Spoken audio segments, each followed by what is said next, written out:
Le ministre des Transports, Ernest Masséna Ngal Bibé, vient d'annoncer par voie de communiqué, la suspension des activités de la plateforme Yango, qui propose des services de taxi en ligne.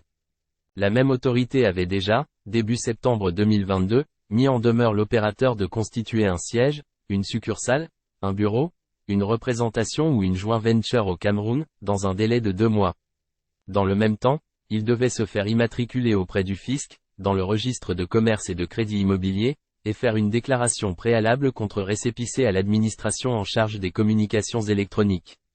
Enfin, Ngal Bibé demandait à l'entreprise d'ouvrir un compte dans un établissement de crédit ou dans un bureau de chèques postaux.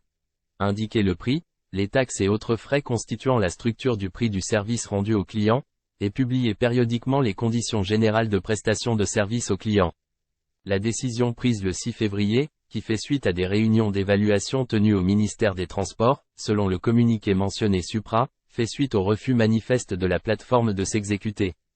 Depuis l'arrivée de la plateforme numérique Yango au Cameroun, les syndicats des transporteurs urbains de Douala et Yaoundé lui reprochaient de ne pas avoir d'existence légale et de fonctionner grâce à un passe-droit administratif dont les contours échappent à l'opinion et surtout à ses syndicats.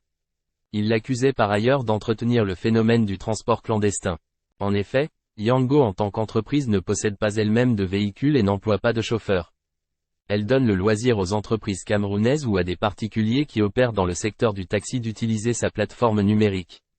Son arrivée en novembre 2021 a boosté, voire révolutionné les commandes en ligne de taxi de n'importe quel coin de Yaoundé ou Douala avec un certain nombre de garanties de sécurité et à des prix battant toute concurrence.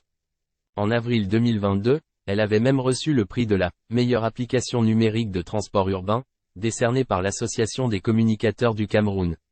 Dans le processus de sa régularisation administrative, les autorités lui demandent également de limiter l'accès à sa plateforme numérique aux seuls véhicules et conducteurs en règle et de faire authentifier préalablement tous les documents de transport y donnant accès. Yango est un service international d'information pour la commande de taxis en ligne qui opère dans 19 pays en Europe, en Asie centrale, au Moyen-Orient et en Afrique, Côte d'Ivoire, Ghana, Cameroun, Sénégal, Zambie et Angola. Contrairement aux autres services en ligne disponibles, l'application Yango utilise sa propre cartographie, son propre routage et sa propre navigation, ainsi qu'une distribution intelligente des commandes. Ces technologies réduisent considérablement le coût net du trajet et le temps qu'un chauffeur passe à chercher un client, à se rendre chez le client suivant ou à conduire un client à sa destination. Cet opérateur avait déjà été accusé d'exercice illégal en Côte d'Ivoire, l'un des 3 pays sur le continent africain où il est installé. Il aurait fait perdre, avec son concurrent Uber, environ 10 milliards FCFA au fisc ivoirien en 2021.